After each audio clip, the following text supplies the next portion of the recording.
Welcome to the Own It Powercast, the place to be when you get serious about making big changes and accelerating growth in your life and in your relationships. Finally create the life you've always wanted, living life on your own terms. Learn how to take your fear and turn it into powerful choices that will create sustained change. Now your host, Mary Baker. Hey everyone, welcome back to the Own It Powercast, the place to come to get what you need to move yourself forward. Hey, it's Mary Baker, and welcome to episode 198, The Choice Effect, How Owning Your Choices Builds Confidence. Well, welcome to a new month where we will get into even more ways to become empowered and build your self-confidence. Last month, as you know, we talked all about ownership of what you think, what you feel, and what you do, and what you need.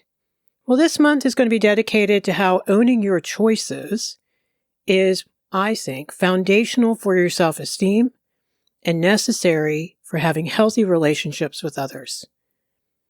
Exploring how confidence and ownership of your choices are intertwined. Now, confidence is such a crucial aspect of our lives that helps us face challenges, overcome obstacles, and achieve our goals. But what is confidence and how does it relate to owning our choices? Well, first, let's start by defining confidence. Confidence is the belief in yourself and your abilities. It's the feeling of self-assurance that comes from knowing that you're capable of handling just about any situation that comes your way. It's also a belief that you have the skills, the knowledge, and enough resilience to face challenges and do okay, maybe even succeed. Now, when it comes to owning your choices, it means taking responsibility for the decisions that you make, the actions that you take, and the benefits and or the consequences that come with them. Owning your choices means being accountable for your life and taking some healthy control of it. So how do confidence and owning your choices relate to each other? Well, I think confidence is crucial in owning your choices because it helps you make decisions with conviction and some clarity. When you're confident in yourself and your abilities, you're more likely to make choices that are going to align with your values, with your goals, and your aspirations. You're going to build self-trust along the way too and tap into your core truth even more, meaning what you believe in, what your gifts and passions are, and what your intuition says. On the other hand, when you lack confidence, you're probably going to second-guess yourself and make choices based on what others want or expect from you or what you think you should do. You may hesitate, you'll probably procrastinate or avoid making decisions altogether. In such cases, you may end up feeling powerless, frustrated, and unfulfilled. Okay, so that's why I think this is such an important topic. So this month, we're going to get into looking at what we choose to focus on in our life. The solution, the person, ourselves, etc.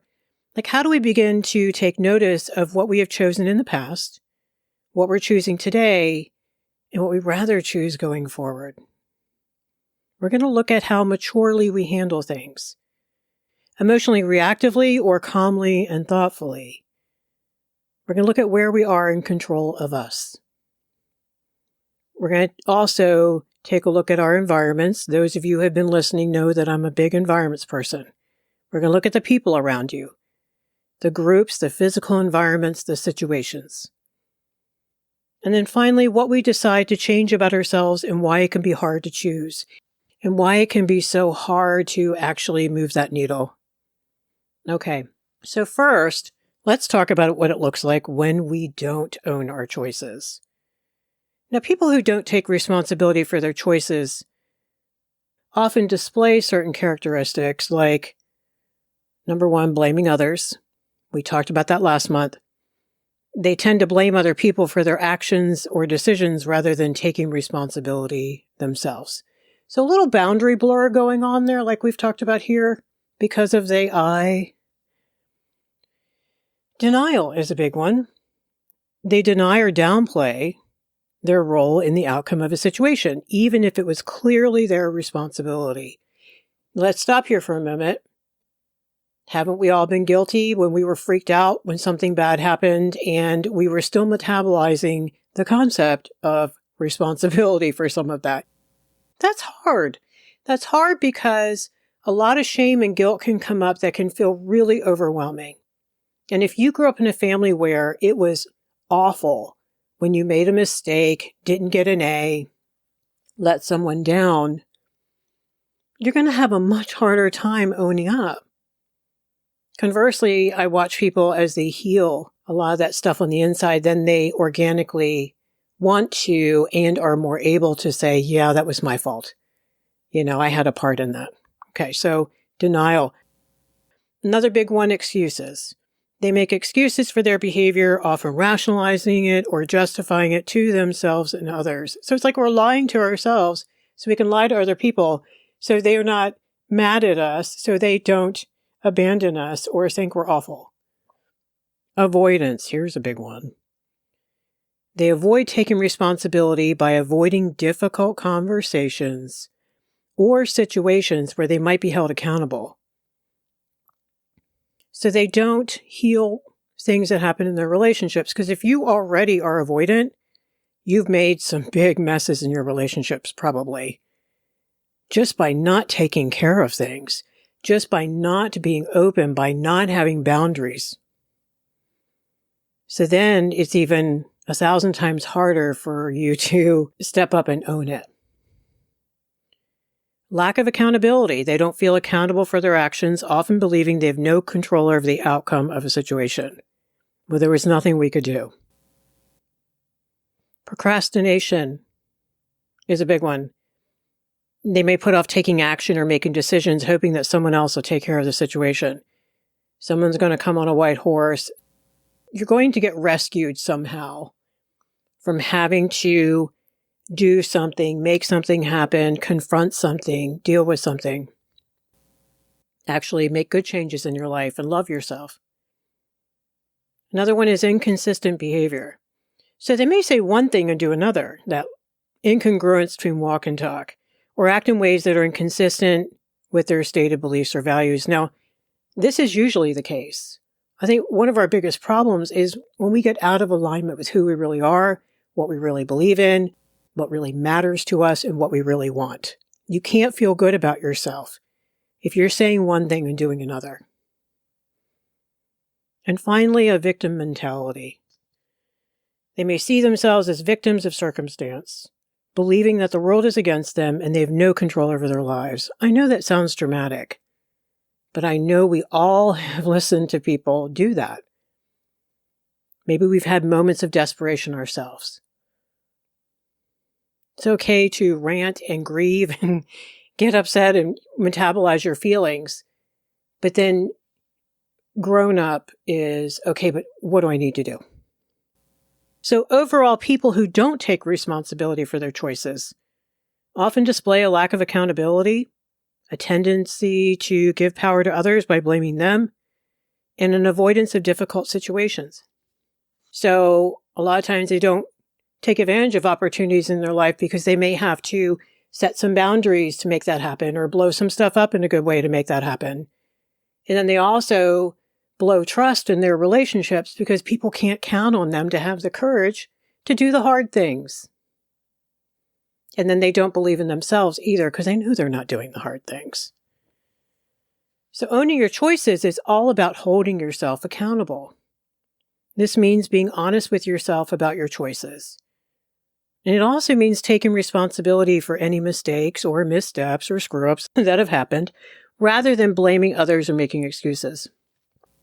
Or minimizing the damage, like, oh, it wasn't so bad. Instead, your new mantras are, I chose that. No one made me do that. I chose to. I had decided. My part in this is. Now, this is not negating or minimizing the awful that belongs to the other person, let's say, in a circumstance. It does not discount bad things happening to us that are outside of our control. That's separate. I want you to tease that out. All that stuff, tease it out, put it aside. What I want you to focus on right now is, what about you? What did you choose here? So, for example, you can say, I chose this person to be my partner. Doesn't mean you're responsible for their choices or their behavior. It just means you chose them. And maybe I didn't want to see the shopping cart of red flags in the beginning of the relationship. And I can't blame them for that. I chose to ignore them and get involved anyway, or fight about them typically, and the other person manipulated me, saying, oh, I'll change that, I'll make it better, or whatever. So I didn't do the hard thing of maybe setting a big boundary or maybe walking away in the beginning. Or maybe I chose to sleep in this morning rather than get there on time. Maybe I chose not to set my alarm assuming I'd wake up. So I chose not to sit in reality that I might not wake up on my own. The important thing to remember here is we are making thousands and thousands of choices every day. Every moment we're choosing. And so many of them we're blind to because they become habitualized, right? They're habits that we don't even notice that we have anymore. Or realize that they at one point were a conscious choice. And that we can change that. Like you chose to get out of bed this morning. Maybe you chose to get dressed. Maybe you chose to eat something healthy or not. You chose to go to work, do your thing or not. Now, of course, some people say, well, yeah, Mary, of course I went to work, otherwise I won't get paid. I'm like, yeah, but you still chose that. Some people don't choose to go to work. Yes, they get the fallout of the consequences that can come from not going to work, but it's still a choice. So we're choosing all day long, and I think we can easily lose sight of how powerful it is when we begin to realize that or remember that. And how even small choices can have huge ripple effects. Changing small habits over time can have big impacts on our life.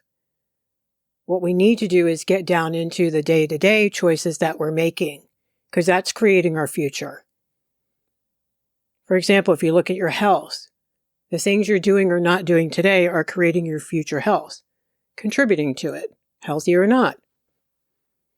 Financially, if we're not saving money today, we're not going to have any in the future. However, if we take small steps to budget every month, we might have some to put away for a down payment on a house or for retirement or a big vacation. So the first thing you want to do is you want to start noticing and owning how you feel and why. It's really important not to write off or disown what's going on emotionally when it comes to our choices. Notice what you feel, what you need, what you're thinking, validate it, create some self-trust, and then own what choices you have to respond to take care of yourself.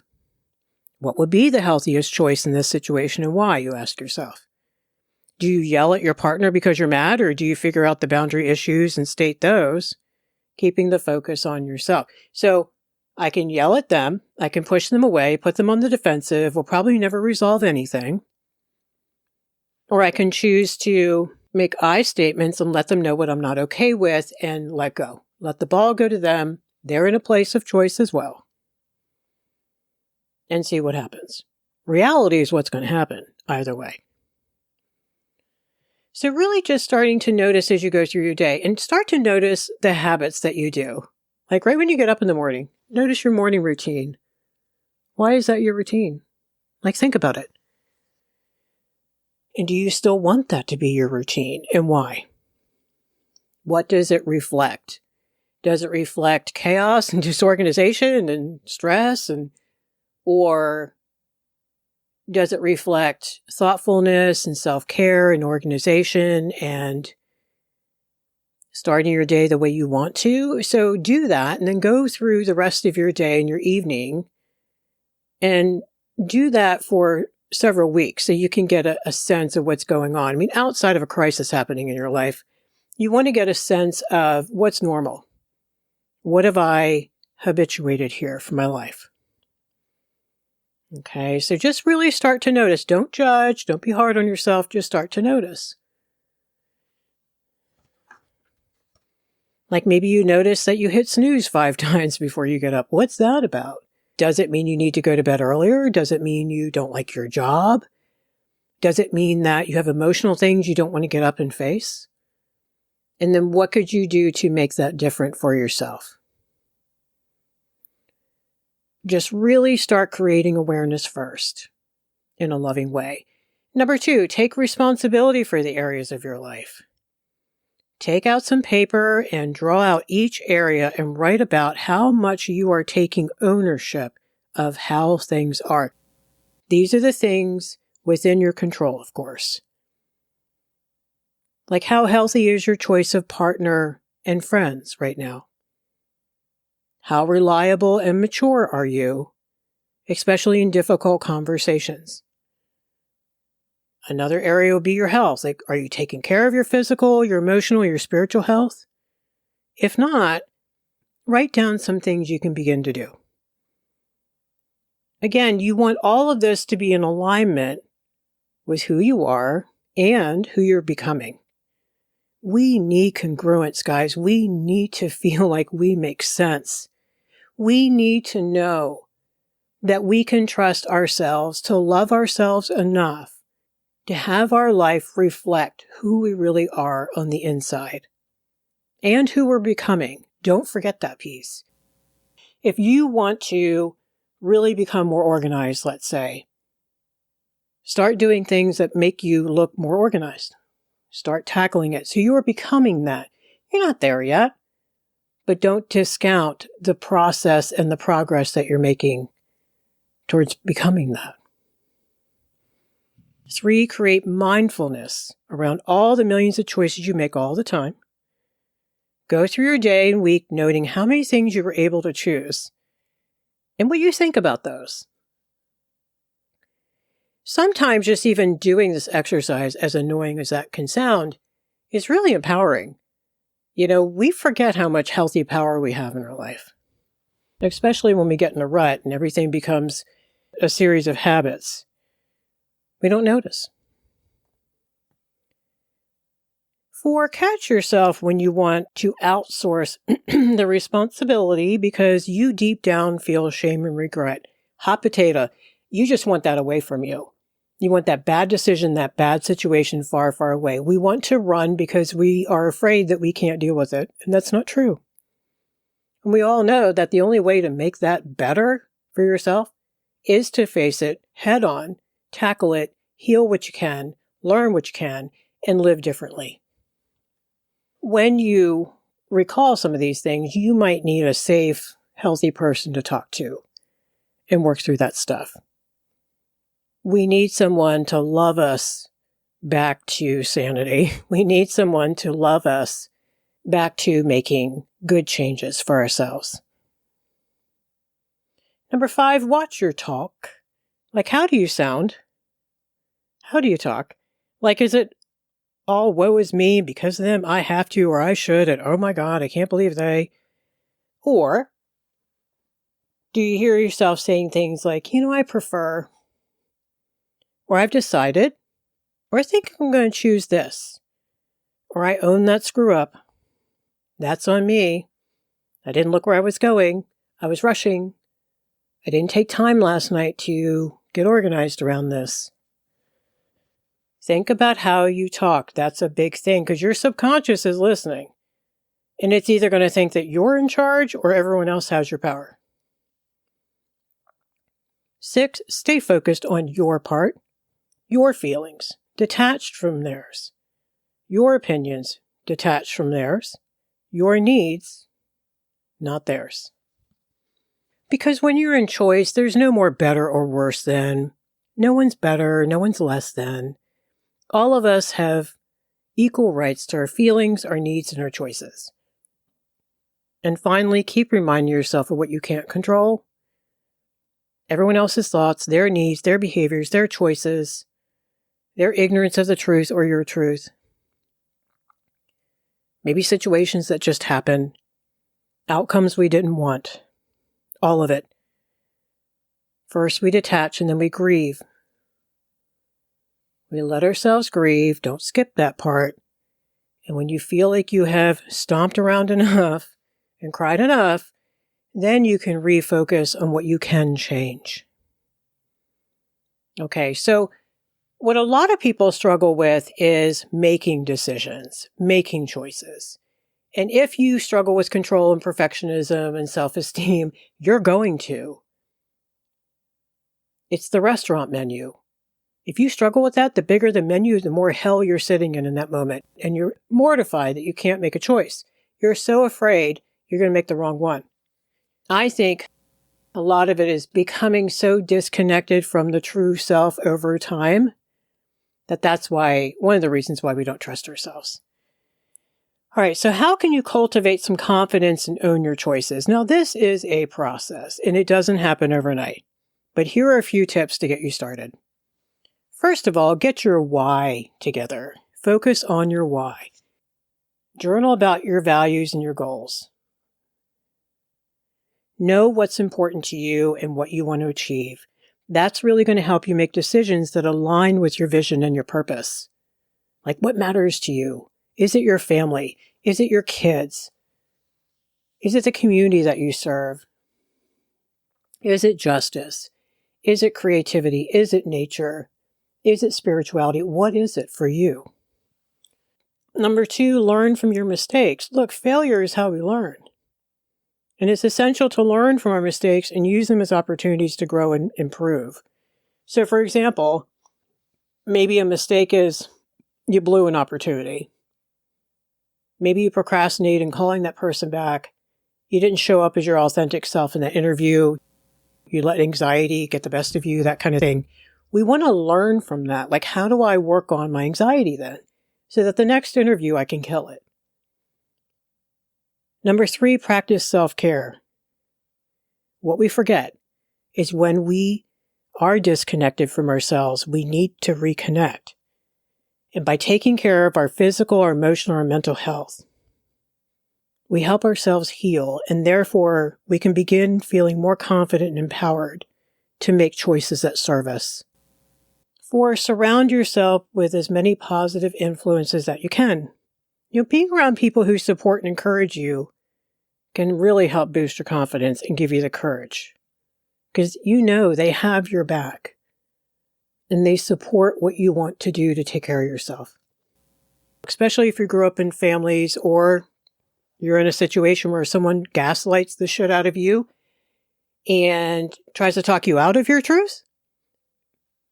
You might need 1 or 2 or 5 safe people around you to all say, yes, go do that thing. We love you. We want to see you happy. You're going to probably lean on their opinion a little bit in the beginning. Dangerous, yes. Helpful as well. Eventually, of course, you want it to be where you make the decision because that's what you want and you know why you want to do it. And you've given lots of thought to the how and the why and the where. You've tapped more into your intuition, what feels right in your gut and in your heart and in your soul. So today we started out a new month all about owning our choices and how it is so important if we want to feel confident, have trust in ourselves, and I think create the kind of life that truly reflects all of who we are. When we don't own our choices, we often feel victimized by life and, ironically, end up with a life we aren't happy with or proud of because we used excuses and maybe denial to keep us from seeing what we need to change in order to thrive. We then introduce some ways you can begin to create awareness around the choices you make now and how to take responsibility for the ones you make going forward. So be sure to hang out with us all month so you can spring clean your choice making and feel so much better about yourself. Thank you so much for being here today. I hope you grab some things you can take and run with this week and feel good about changes that you're making. If you don't already get the newsletter, make sure you sign up at ownitpowercast.com and pay it forward. Keep focusing on you, and I'll see you next time.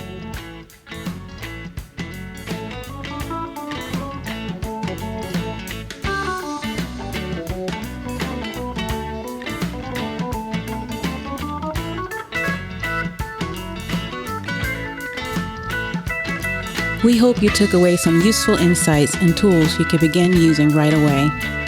If you did, please leave a positive review and share on your social media. Because could you imagine if everyone in your life really got it together? Remember, own it now, so you can really own it later.